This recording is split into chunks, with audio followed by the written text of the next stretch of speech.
tere! Tere tulemast vaatama saadet Blogijate kuningriik. Kuulame ikka. Vabandust. Nii. Viimasel ajal oleme tegelenud igasuguste oma blogis, Leonhardi blogi nimega, sest blogis aadress leonhardiblogi.blogspot.com. Viimasel ajal oleme tegelenud selliste asjadega nagu siin aprillikuust olid usundid, kristlus, nestoriaanlus ja ideoloogiad, zoroastrism, sadism, sikism, luternus, metodism, õigeusk, Rooma katoliiklus, anglikaanus 21. aprill, kalvinism, ibadiidid, aritšiidid, šiidid, sunniidid, sunnahadid, adventism, presbüterlus, kristlus, erinevad osad, islami osad, juutide osad, nelipühilus, protestantism, tealine Jeesuse kirik, viimase pühade Jeesuse kirik, baptism, anabaptism, mormoonid, mormoonlusus. Need on kristiusu asjad,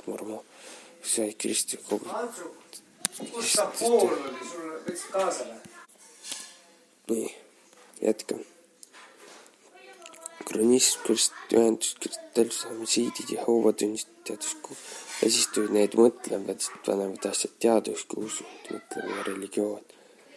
Ja ka ühtlasi ka loodususundid, samanism ja islam ja siis uued loodususundid. Siis ma süvenesin natuke bioloogiasse, kuu on juba 30. aprill 2019, soomääramine bioloogia. Siin ma avastasin et mul on veel pagari eriala 2016. aasta pagari erialast paberid ja kirjutasin need ära õpioskused ja kohtumise multiintelligentsused ja nende kasutamised, eksistentsiaalne, kehaliskineetiline, nende abiks õppimisel, õpistiilid ja inimese värv ja tarkusterad, erinevad grupitöö asjad, ettevalmist õppimiseks ja stress, pühendumis. Ja siis ma läksin jälle bioloogiasse, soo juurde. Siis tuli tahe. Siis ma läksin jälle psühholoogiasse. Psühholoogia nagu individuaalne psühholoogia, psühhoteraapia, jõudsin psühholoogia uni seosed ja psühhoteraapia, raviteraapia. Teraapia on ju ravi ka, sest see siin teraapia. Psühhodünoomiline psühhoteraapia, psühhoanalüüs ka. Ja siis jõudsin jälle tagasi Abraham Maslowi inimvajaduste hierarhia juurde. Juba on 17. august ja siis jõudsin parapsühholoogia juurde. Ja siis läksin tagasi teraapia juurde. Seda peetakse pseudoteaduseks, võidakse ka pidada. Paranormaalsed lähtusi uuriv psühholoogia on parapsühholoogia.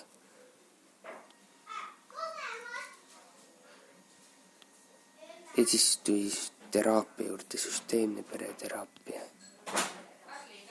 Ja siis läksin edasi.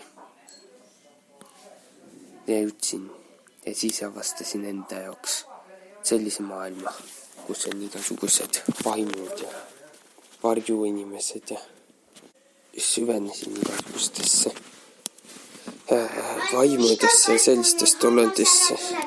Ära räägi praegu. Nii. Ja siis süvenesin põhjalikult ja uurisin erinevate sellistest varjuolendite kohta ja sain teada seda, et ristiusk neile meeldi, rist neile meeldi, kõik, mis ristiusuga seondub, neile meeldi.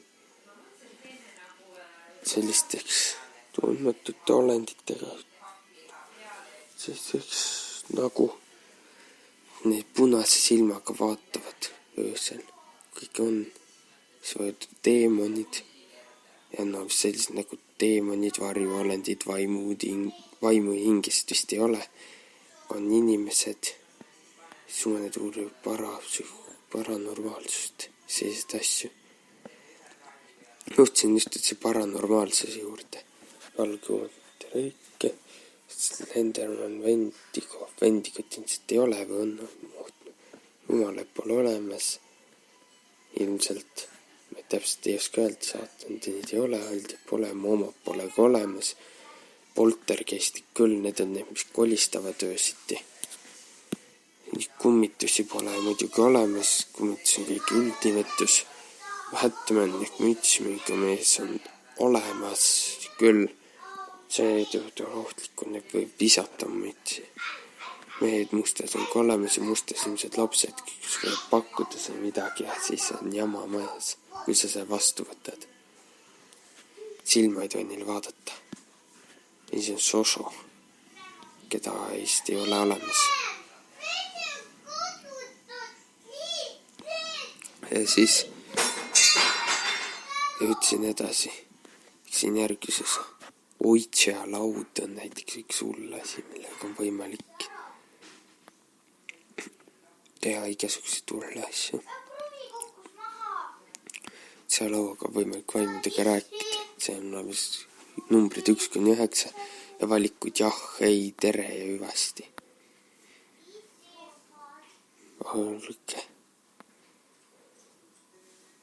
Slenderman, teemonid, muhtnud punasti. Ja Soso noja Oitša lauast välja tuleb teemon. Kes on ka teemon.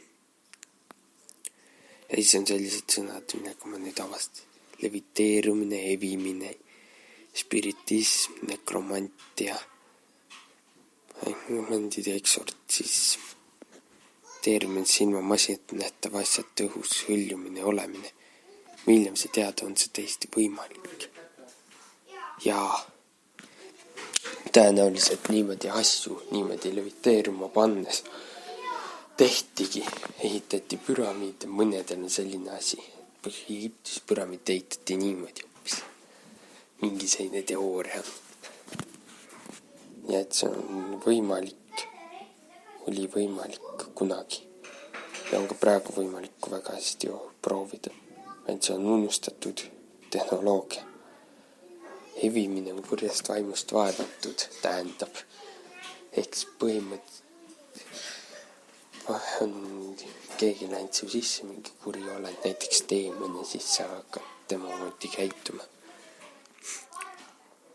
Sürtismi nende elukate ja kummituste teemati sellist asja välja kutsumine ja suhtlemine ja ka usk inimest surmajärgsesse elusse.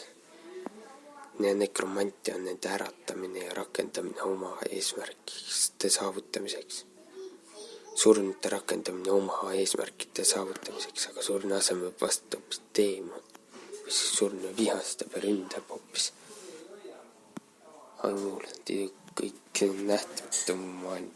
Siis eksortsism on vaimade väljaajamine ja sellega tavaliselt kiriku ise tegeleb nende asjadega.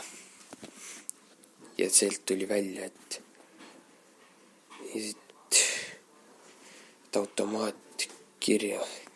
automaatkirjutamine langedes transsi, võimalik küsida neid midagi ja siis nad vastavad sinu käega, sa ise kirjutad nende vastuse. Või siis kirjutaja küsimuse palud, et ta vastaks. Ja see, nad vastavad, kui nad pole ära tüüdanud neid. Sellise teine võimalus. Ja kolmas võimalus on telepaatia abil. Siin kirjutab küsimused teine transsi ja siis hakkab automaatkirjutamise teel vastama.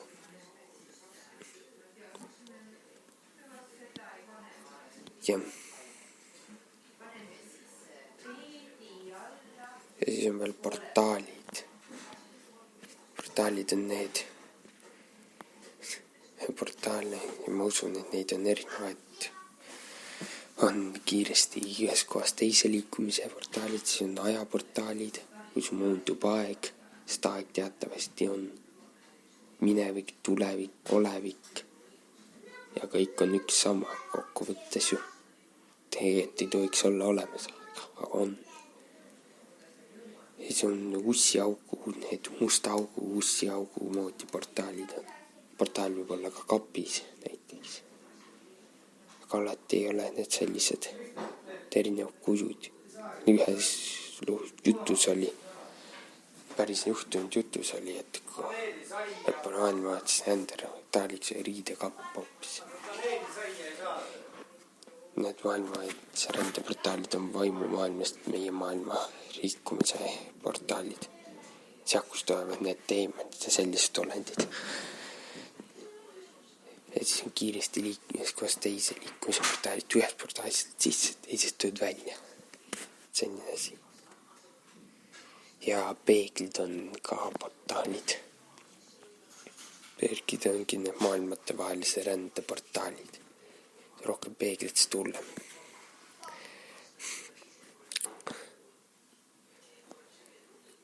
Ja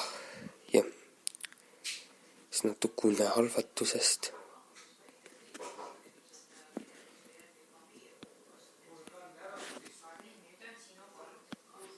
Unehalvatus tekib siis, kui see magab pidevalt liiga vähe. Tekib uneparalüüs. Unehalvatus on teaduslikult sellepärast, et ikkagi juhtuks midagi halba. Ja siis on erinevad asjad. Heli kohta on kirjas keravälgu kohta ja pentagrammi kohta. Pentagramm on ka tihti kaasneb nendega. Nende erinevate enda teemant ja sellistega ta kaasneb ka pentagramm. See pentagramm siis on jama juba. Aga nüüd lõpetan ja käin üks uue korrani. Tšau!